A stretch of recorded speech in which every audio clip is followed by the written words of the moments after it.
And so we've got Tzipporah Johnston from Neuk Collective, who's doing a presentation for us today on understanding and embracing neurodiversity. Tzipporah works for Neuk Collective, as I said, and Neuk Collective is a group of neurodivergent artists founded in 2020 with the aim of supporting neurodivergent creatives in Scotland through advocacy, education, community building. In 2021, they published the Neuk Manifesto, a 10-point plan for a more inclusive art scene, along with a practical guide to supporting neurodivergent artists in their workplace. If we can, we'll add that link to the manifesto in the chat box today. Neuk Collective member Tzipporah Johnston is an Edinburgh-based embroiderer whose work explores autistic experience and her fascination with the natural world. So the plan for today is that Tzipporah will give us a 30-minute presentation of her work, and then following that we'll put you into breakout rooms to give you an opportunity to talk about the presentation, and we'll have some questions to prompt to help you with that. And then following the breakout room, around about 3 o'clock, we'll then bring you all back into the space where we can have a Q&A with Tzipporah. So Tzipporah, without any further ado, I'll just hand it over to you. Thank you. I think you just need to put your mic on. Sorry. You'd have thought after all this time I would remember to do that, but thank you very much. I'm just going to share my slides. One moment. There we go. Thank you so much for inviting me. I'm Tzipporah from Neuk Collective. As Tamron said, that we are a collective of neurodivergent artists, and we started the group really as a kind of a response to just feeling really dissatisfied with the way that the sector was treating neurodivergent people. And because we wanted to do something to advocate for and empower other neurodivergent people in the arts. And since then, we've written our manifesto. We've staged an exhibition of work by neurodivergent artists, showcasing best practice in inclusive design. And as Tamron said, we've published our guide. And we also do training for individuals and organisations who want to make their work more accessible. This is just to give you a sense of the structure of the workshop. But Tamron's already kind of gone through that. So I'm going to start by explaining some of the key concepts of neurodiversity and why conditions like autism and so on might not actually necessarily look the way that you expect. We'll then talk about why you should embrace neurodiversity and kind of how to work with neurodivergent artists, you know, and the kind of things that might help. And also you will notice that we primarily use identity first language when we are talking about autism and dyspraxia and so on. So for instance, we would say an autistic person rather than person with autism. And that's because this is the preferred language of the autistic community. It's important to always respect and mirror the language of the community that you're working with. So we do urge you to use identity first language, even though I understand for some people it's not intuitive. I would say that's the case also for disabled people generally. People prefer disabled person as opposed to person with a disability. There are still some communities where I would say that person first language is still a bit more common. So for example, people tend to say that they have ADHD or have OCD rather than that they are an ADHD person or an OCD person. But even there, the language is changing. So do mirror back the language that people choose to use about themselves. So on to neurodiversity. Neurodiversity is an affirming way of understanding human neurological differences. So it's the idea that the variations in the way people's brains work are a normal and good part of human diversity. So whereas the medical model sees brain differences like autism, ADHD and so on as disorders that need to be cured or suppressed, the neurodiversity paradigm reframes this and says no, these are differences, not necessarily deficits. And people with different brains should be respected and included as equals. The word neurodivergent describes people whose brains process information differently from the majority. So it's an umbrella term. It's used to cover a wide range of conditions or ways of being that fundamentally affect the way that the brain makes sense of the world. So the name comes from the idea that neurodivergent people are people whose brains diverge from the kind of quote unquote typical brain type. And in this workshop, we will also be abbreviating neurodivergent sometimes to ND, as just because neurodivergent is a bit of a mouthful. And the opposite of neurodivergent is neurotypical. So that means people who are not autistic, dyspraxic, dyslexic, and so on. It's estimated that 1 in every 7 people have some kind of neurodivergence. And as you can see from the wide range of conditions listed under this umbrella, we're not saying that all neurodivergent people have exactly the same needs or difficulties or experiences. There's a really wide range of different experiences, and actually, in fact, some of these are spectrum conditions. So variation is inherent within the actual condition itself. But I do think that there are some commonalities in our experiences that I think make it meaningful to talk about neurodivergent people as a group, with that implicit caveat that there will be variation. So as I've said, some of the conditions listed under the neurodiversity umbrella are what's known as spectrum conditions. What do we mean by that? Essentially, it means that there is a wide range of presentations under the same label. So most famously, autism is a spectrum condition, but also ADHD, Tourette's, and some mental health conditions would all fall under that definition. And when people hear the word spectrum, what they tend to think of it is this, a linear gradient from not autistic to very autistic, or mildly to severely autistic, or high functioning to low functioning. And firstly, this is not accurate. There isn't a linear gradient from non-autistic to very autistic. And in fact, one of the features of autism is the so-called spiky profile. That so many of us have this very uneven skill set where, we might be really strong in some areas and have more difficulty in others. And high and low functioning labels or scales of autism really say more about how non-autistic people perceive us rather than our own internal experience. It's a very medicalized, outside-in way of looking at things, and it doesn't give an accurate picture of people's experiences or support needs.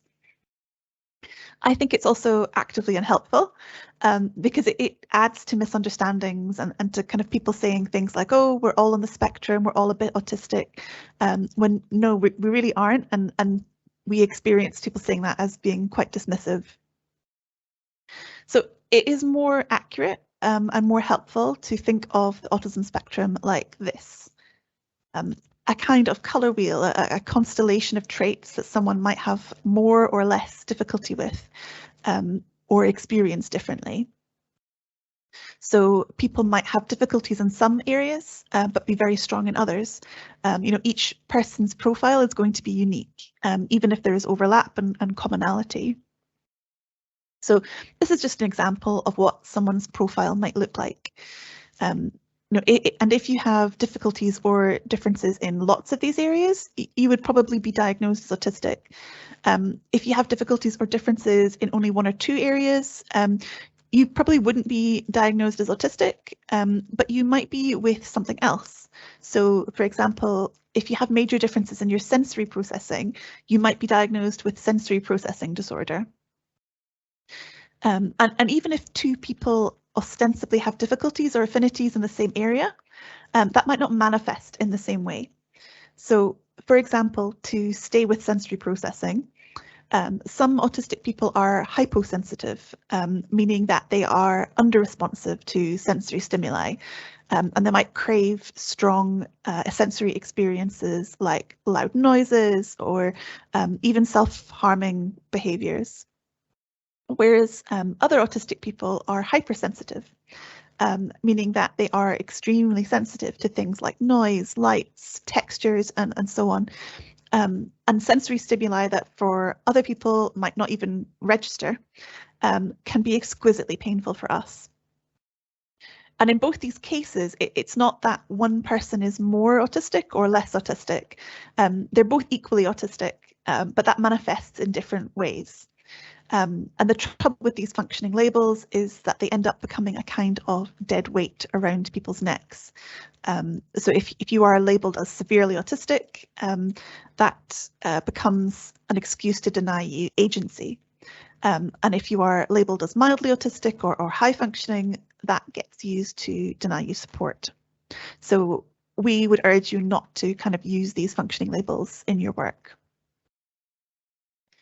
At Neuk, the social model of disability underpins our work. So this is the idea you're probably familiar with, that people are disabled by society and the barriers that it puts up, not by their medical condition, neurological difference, or impairment. And those barriers can be physical, like not having ramps and lifts, but they can also be more intangible things like attitudinal or communication barriers.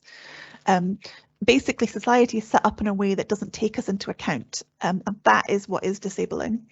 And it's important to say that the social model does not deny the reality of impairment.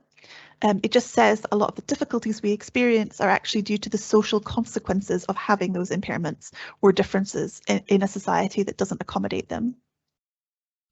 And I think an important example of this for neurodivergent people is what's called the double empathy problem. It's an idea developed by Dr. Damien Milton to explain why there are so often miscommunications or misunderstandings between autistic and non-autistic individuals.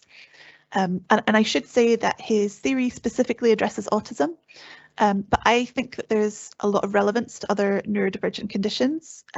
It's just that the research is at a really early stage. So until quite recently, autism was always studied from the outside by non-autistic scientists who often decided that we lack empathy or emotions even because we don't necessarily display them in the way that neurotypical people expected. And the double empathy theory says, no, autistic people just experience the world differently. You know, we communicate differently, we express our thoughts and emotions differently. We form friendships differently. We absolutely experience empathy and emotions. We are just not necessarily showing these in the way that neurotypical people expect. So they find it difficult to empathize with us as well because they don't understand our experiences and don't share our thinking patterns. But usually the onus is put onto autistic people that we have social communication deficits, you know, that we are the ones that don't understand non-autistic people because we're inherently impaired. And if autism was really a communication impairment, you would expect that communication issues would be amplified when two autistic people communicated, right? Like you've got two impaired people, there's more scope for misunderstanding. But that's not actually what happens. So there's actually clinical research now that shows that autistic people communicate very well between themselves and non-autistic people communicate very well between themselves. But both groups struggle to communicate with people of the other neurotype. So autistic people do find it difficult to understand non-autistic people, but non-autistic people do find it more difficult to understand autistic people. So it's a mutual lack of insight, which both parties need to address. And the thing is, though, that non-autistic people are the majority. All culture and so on reinforces the neurotypical perspective. So society has decided that the non-autistic perspective is the kind of quote unquote right one. And autistic people need to conform and learn the non-autistic perspective without non-autistic people being made to make that effort in return. And we don't think that's fair. So it's really about shifting your perspective when you're working with neurodivergent people. You know, are you meeting neurodivergent people in the middle when you're communicating, or are you expecting them to do all the work of interpreting you? You know, could you learn from each other and meet in the middle? And just, be sensitive to the fact that neurodivergent people might have different ways of seeing and experiencing the world, but that doesn't make our way wrong. So why should you make sure to include neurodivergent people in your work? Part of it is an issue of fairness. Disabled and neurodivergent people have as much right as anybody else to be included in the community and in community projects. It's also the law. The Equality Act gives you a duty not to discriminate against people on the basis of disability. Thirdly, if your work excludes 1 in 7 of the population, that's inevitably a lot of talent and enthusiasm that you're missing out on. And unfortunately, years of a medicalized way of looking at neurodivergent conditions like autism and ADHD and dyspraxia, dyslexia, and so on, has meant that people often have quite a negative view of neurodivergence and see us primarily in terms of deficits. And they may even be reluctant to work with us. But we want to challenge that, because actually neurodivergent people bring an enormous amount to any project. We have a lot to offer in addition to what any other artist might already bring. So, we bring a different perspective on the pandemic in particular, I would say, and on the world more generally. Neurodivergent people were affected in very specific ways by the pandemic. There was a lot of disruption to routines. People lost their support workers and services they relied on. A lot of those haven't ever come back. And people with learning disabilities in particular suffered during COVID. And I think there was something as well about the pandemic that brought out some quite scary attitudes to disabled people generally, and learning disabled and neurodivergent people in particular. And I think for some of us, it did feel a little bit like a mask had been peeled back on something that we now can't unsee. And I think making sure that those voices are heard is a really important part of remembering as a community. And the more you can work alongside neurodivergent artists and communities, the more powerful the works will be. And more generally, we do see and experience the world differently, and that allows us to bring fresh eyes to things. We also bring a lot of very valuable qualities like creativity, innovation, perseverance, hyperfocus, deep interests and knowledge, enthusiasm, kindness, and a passion for fairness and social justice that can be a real asset in community arts. And there's a lot of evidence as well that actually diverse groups perform better because everybody brings different qualities and you avoid kind of groupthink. So what can you do to support the neurodivergent folk that you work with? We only have a half-hour talk, so obviously we don't have time to go through every possible accommodation that would help to support neurodivergent people. So we've chosen kind of 3 big headline things that you can do, and then we really do urge you to go away and have a wee look at our free guide, Working with Neurodivergent Artists. It has a lot more information on what the issues are that artists might face and how you can better support them. And it also has a section with checklists of things to think about in different scenarios. And it signposts you to where you can get more information about specific conditions. So what are the 3 big headline things that you can take away from today? So number 1 is attitude.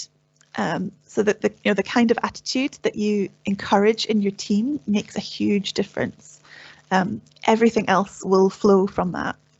So if you take a positive, respectful approach to neurodivergent people that emphasizes people's strengths and sees us as equal partners with valuable insights to bring to a project, you will create a welcoming environment for neurodivergent folk, and you will also get the most out of people, whether that's in the workplace or events or programs that you run. And that starts at the top. If managers and team leaders make it clear at the outset that you care about access and inclusion, it encourages everybody else to act accordingly. Office culture is set up around neurotypical social, cultural and neurological norms. So it's not always easy for us to fit in. But social acceptance is probably the thing that makes the biggest difference to whether I'm going to have a good or bad working experience as an ND person. So, just be accepting of different kinds of people, different communication styles, and don't make assumptions. Just because somebody doesn't want to go out to the pub after work with you, or maybe they're not making the facial expressions that you expect or don't want to make eye contact, it doesn't mean that they're being hostile or that they're not engaged. Going to the pub might just be a really difficult experience for them, and they are, that not going does not mean that they don't like you. Eye contact can be very intense and painful for us. Avoiding it doesn't mean that we're not listening. We're actually listening better when we're not being forced to make this thing that is quite painful for us. So number 2 is clarity. As we've talked about with the double empathy problem, sometimes there can be difficulties with communication and getting everybody on the same page. So make sure that your communication is as clear as possible. Use direct language, make instructions clear and explicit. If they're vague or equivocal, we tend to kind of freeze or overthink or go on tangents. Don't make people dig through a lot of text to find the important information. Set clear priorities with people as well, and check in throughout the project to help us stay on task. It can be really helpful to break down information into small chunks, especially if you're doing something with the community, and tasks into sequential steps rather than presenting everything all at once. Set clear expectations. So if you need people to prepare something before a meeting or a program, make that clear. Don't assume that people will think it's obvious, because things that are obvious to other people don't seem obvious to us, and vice versa. And the same with community settings. Make sure you're really explicit about what people might need to bring or wear or so on. And try to be explicit about what will happen, and avoid last-minute changes. So sometimes change is unavoidable, in which case communicate those changes as soon as possible. Give people as much time as possible to adjust, and just be a bit patient with us if we are flustered by it. Number 3 is flexibility. So remember that people are individuals. If you've met one neurodivergent person, you've met one neurodivergent person. Not everyone's going to have the same needs. So knowing what support someone needs comes out of a conversation with the individual, whether they're neurodivergent or not. So if you're working with someone who's neurodivergent, have a conversation with them about what they need from you, and believe them when they say that they can or can't do something. Neurodivergent people are the experts in our own experience, so let us advocate for ourselves. We suggest asking artists for their access documents or access rider.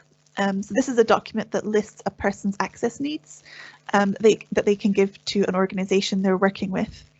It allows them to let you know what you need to do to make sure that the disabled person has equal access to work, without necessarily having to go through the same discussions each time. It should also go without saying that you should not be using an access document as a screening tool, but to make sure that you have the right support in place. And it should be considered private and confidential. You can find templates for access riders online, and we can send a link over to ones that we use afterwards.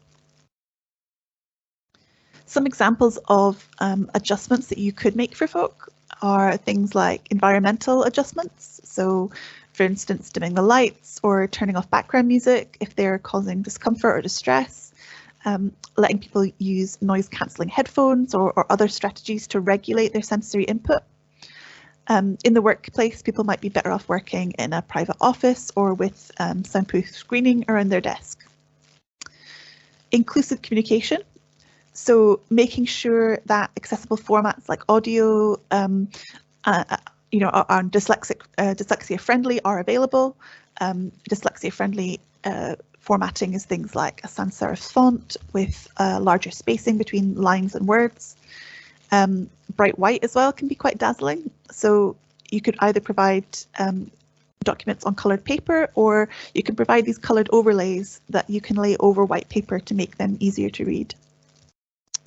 For learning disabled folk, providing information in easy read is really important. That's a kind of format with simple words and pictures. You can commission those from specialists, or there are some guidelines to writing your own, which again, we can always send you afterwards. And also, allowing flexible working, having more flexible timescales where possible, and having places where people can go to rest. These are all things that you can do to just be a little bit more flexible and allow people to kind of get the best out of work. So sometimes I think people can have quite rigid ideas around equalities, and they feel that they need to treat everybody exactly the same. So when you ask people to make these reasonable adjustments, you sometimes get this pushback of, oh, I can't do that. We treat everybody the same, otherwise it's not fair. And actually, people's circumstances are not the same. And the ways that we experience the system as it is now are not the same. So if you treat people equally, you're not necessarily getting an equitable outcome.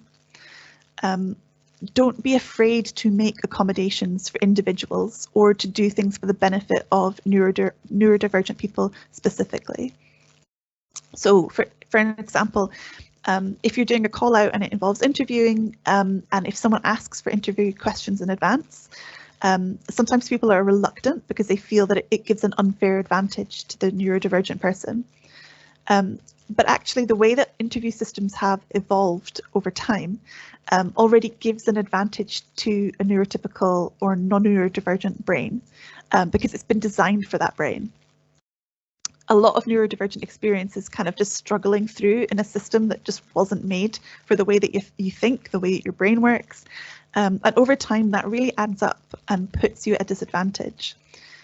So giving the neurodivergent person the questions in advance so that they can process them in their own time is actually leveling the playing field.